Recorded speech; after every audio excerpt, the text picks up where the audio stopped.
آمين ربنا ظلمنا أنفسنا وإن لم تغفر لنا وترحمنا لنكونن من الخاسرين ও আমার মজলিসপুরের মা মাগো ঘুমাইছনি মা ও মা একদিন ঘুমাইবা গো এমন ঘুম এই যে মজলিসপুর আজকের মাহফিলের পিছনে গোরস্থান ও মজলিসপুরের আম্মা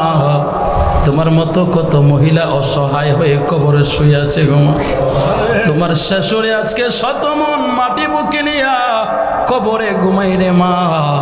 ও মা একদিন তুমি রঙিন বেনারসি পরে তোমার স্বামীর চৌকাট পাড়াইয়া ঘুরে গেছিলা আরেকদিন তোমার এই সাদা কাপড় পরাইয়া ঘর থেকে বের করে দেবে আর কোনোদিন ঘরের ভিতরে ঢুকতে পারবা না ও আমার মজলিসপুরের আম্মা মাগো মা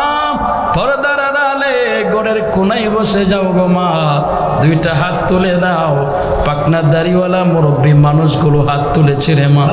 আমার আল্লাহ রসুল বলেছেন পাকনা দাড়িওয়ালা মানুষ কান্না করলে আমার আল্লাহর লজ্জা লাগে মাফ না করলে কবুল না করলে ও মা হাত তুলে দাও ওরে মজলিসপুরের যুবক ভাই বাইরে দুইটা হাত আল্লাহর দরবারে উঠায়া দাও হতে পারে আমার আল্লাহ তোমাকে ওলিউল্লাহ বানায়া দিতে পারে যাদের মা নাই বাবা নাই মায়ের চেহারাটা বাবার চেহারাটা খেয়াল করে কোরআনের দোয়াটা সবাই করেন রব্বির হামহুমা কামা রব্বায়ানি সগীরা রব্বির হামহুমা কামা রব্বায়ানি ওগো রব্বুল আলামিন ও দয়াময় আল্লাহ রহমতের নজর দিয়া দেখো না আল্লাহ মাবুদ জীবনে এত গুনাহ করেছি গুনার দিকে তাকাইলে তোমার জাহান্নাম ছাড়া কিছু দেখি না আল্লাহ গো পিছনে কবরস্থান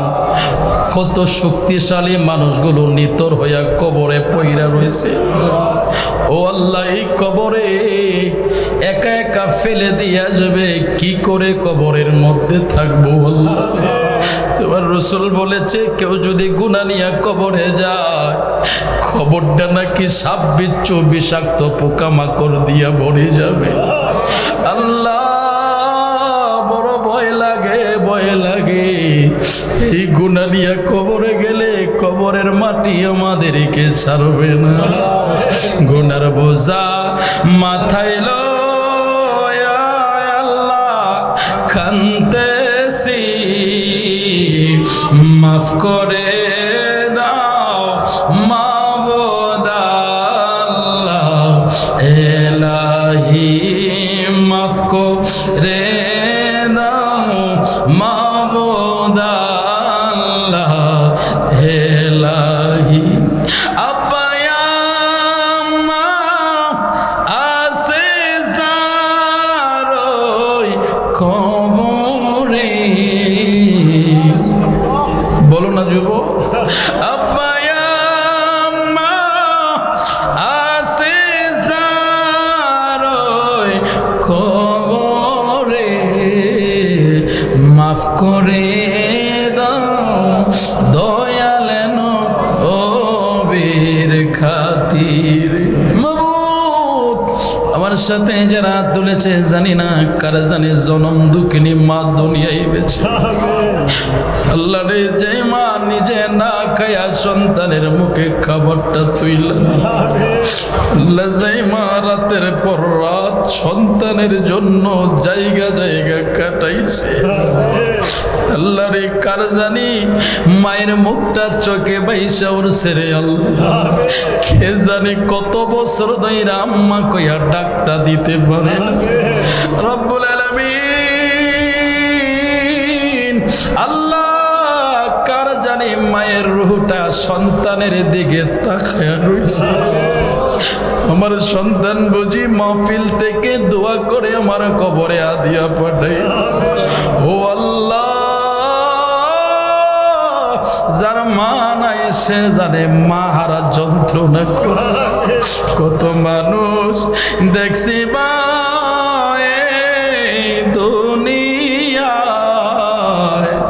মায়ের মতো আপন কে দেশে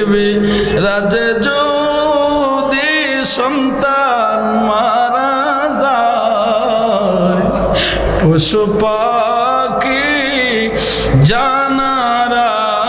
আগে জানে বাবু আল্লাহ কার জানি মায়ের মুখটা চোখে বাইসা, কার মা জানি সন্তানের মুখের দিকে ইয়াতীমের মতো তাকায় রইছে। আল্লাহ ওই মারে তুমি কবরে আযাব দিও না, ওই মাহারা সন্তানের চোখের পানির দিকে তাকায়া মায়ের কবরটারে তুমি জান্নাতের বাগান বানাও। রব্বুল আলামিন আল্লাহ কার জানি বাবা দুনিয়ায় বেঁচে, আল্লাহ যে বাবা আঙ্গুলে ধরে ধরে হাঁটা শিখাইলো, আল্লাহ যে বাবা কোলে খাদে কইরা মানুষ করে, আল্লাহ যে বাবা সন্তানের স্বপ্ন পূরণের জন্য মাথার গাম পায়ে ফেলাইল, আল্লাহ যে বাবা একটা ভালো জিনিস খাইতে মন চাইলে খায় না, সন্তানের মুখে খাবারটা উঠাইয়া দিত, আল্লাহ ওই আদরের আব্বারে তুমি কবরে মাইরো না। আল্লাহ কার জানি বাবার মুখটা চোখে বাইসা উঠছে, আল্লাহ এই হাজার হাজার মানুষের মুখের দিকে তাকায় কিন্তু নিজের আব্বার মতো কাউরে লাগে না রে আল্লাহ। কে জানি আব্বা কয়া ডাক দিতে পারে না,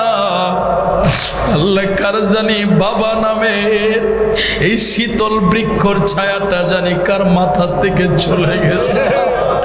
আল্লাহ মাহারা বাবা হারা সন্তান তোমায় ডাকে, আল্লাহ আল্লাহ আল্লাহ তোমার মায়া লাগেনি, ও আল্লাহ তোমার দয়া লাগেনি, এই মাহারা বাবারা সন্তানের চোখের পানির উসিলায় তুমি মা বাবার কবরের আযাব বন্ধ করছো। আল্লাহ অনেক আদরের দাদা দাদি নানা নানি শ্বশুর শাশুড়ি মুহাব্বতের মানুষ দুনিয়া ছেড়ে কবরে, আল্লাহ তুমি সবাইরে মাফ করে দাও। আল্লাহ আমাদের মধ্যে যারা অসুস্থ আল্লাহ তাদেরকে তুমি শেফা দান করে দাও। আল্লাহ আজকের এই মাহফিলের যিনি সম্মানিত সভাপতি আল্লাহ তিনি অসুস্থ অবস্থায় আল্লাহ এত দীর্ঘ রাত পর্যন্ত তোমার নবীর বাগানে ইমামে হোসেন রাদিয়াল্লাহু তাআলার কথাগুলো শোনার জন্য বসে আছে। আল্লাহ তুমি দয়া করে ওনাকে পরিপূর্ণ সুস্থ করে দাও, আল্লাহ পরিপূর্ণ সুস্থ করে দাও, আরো দীর্ঘ হায়াতে তৈবা দান করে দাও। আল্লাহ এই এলাকাবাসীর উপরে শান্তি আর রহমত দান করো। আল্লাহ এলাকার প্রত্যেকটা মুর্দেগানের কবরকে তুমি জান্নাত বানিয়ে দাও। আল্লাহ গো আমাদের পাশে কবরস্থান, আল্লাহ কবরস্থানের পাশে বসে আছি, আল্লাহ এই কবরস্থানে যত মুর্দার শুয়ে আছে আল্লাহ মাফ করে দাও রব্বুল আলামিন। আল্লাহ দেশে বিদেশে যে যে পেশায় আছে প্রত্যেকের পেশার উপরে বরকত দাও। আল্লাহ আজকের মাহফিলটাকে সাজানোর জন্য আমার অনেক যুবক ভাইরা প্রবাস থেকে সহযোগিতা করেছে, আল্লাহ তাদের প্রবাসী জীবন জিন্দিগিকে আল্লাহ তুমি আলোকিত করে দাও। আল্লাহ দেশের মধ্যে যারা আছে আল্লাহ যারা সহযোগিতা করেছে আল্লাহ বিশেষ করে আল্লাহ আমার এক ভাই যুবক ভাই আল্লাহ নরসিংদীতে চাকরি করে আমার সাথে অনেক যোগাযোগ করে আজ এই পর্যন্ত মাহফিলে নিয়ে আসছে। আল্লাহ আমার ভাইদের সাথে যারা সমস্ত যুবকদেরকে তোমার হাতে সুপর্দ করে দিলাম, আল্লাহ ইমামে হোসেন পাকের সৈনিক হিসাবে তাদেরকে কবুল করো। আল্লাহ তাদের জীবনকে তুমি আলোকিত করে দাও। আল্লাহ আজকের মাহফিলকে তুমি কবুল করো। যারা টাকা দিয়ে পয়সা দিয়ে বুদ্ধি শ্রম দিয়ে খাটাখাটনি করেছে আল্লাহ প্রত্যেকের জান ও মালের উপরে বরকত দাও। আল্লাহ এই এলাকার উপরে শান্তি আর রহমত দান করো। আল্লাহ এই মাহফিল তুমি কিয়ামত পর্যন্ত জারি রাখো। আল্লাহ যত দরখাস্ত করেছি আর যত দরখাস্ত বাকি আল্লাহ সমস্ত কিছু তুমি কবুল করে নাও। আল্লাহ শেষ দরখাস্ত তোমার দরবারে জানাই, আল্লাহ কোন দিন জানি আজরাইলের হাতে ধরা পড়ে যায়, আল্লাহ কোন দিন জানি সাদা কাপড়ে প্যাকেট হয়ে যায়, কোন দিন জানি বাঁশের ঝাড় থেকে বাঁশগুলো আমার জন্য কাটা হয়, আল্লাহ কোন দিন জানি শবন জারি হয়ে যায়, আল্লাহ মরে যাব আফসোস নাই, রাস্তাঘাটে অ্যাক্সিডেন্টে মাইরো না রে আল্লাহ, আল্লাহ লঞ্চ স্টিমারে ডুবায়া মাইরো না, মরণ যদি দিতে হয় জুমার দিন কারবালার মাসে মুহররম মাসে জুমার দিন নামাজরত অবস্থায় তুমি মরণ দিও। আর আমরা গুনাহগার অপরাধী কোনো আমল কিছুই করতে পারি নাই রে আল্লাহ, মৃত্যুর সময় যদি তোমার নূরের নবী রহমতের নবীর চেহারা মোবারক দেখতে পাই জাহান্নাম হারাম হবে। আল্লাহ সেই নবীর নূরের চেহারাটা দেখায়া দেখায়া মোদের জবানে তুমি জারি করে দিও মধুর কালিমা লা ইলাহা ইল্লাল্লাহ মুহাম্মাদুর রাসূলুল্লাহ সাল্লাল্লাহু আলাইহি ওয়াসাল্লাম। আসসালামু আলাইকুম।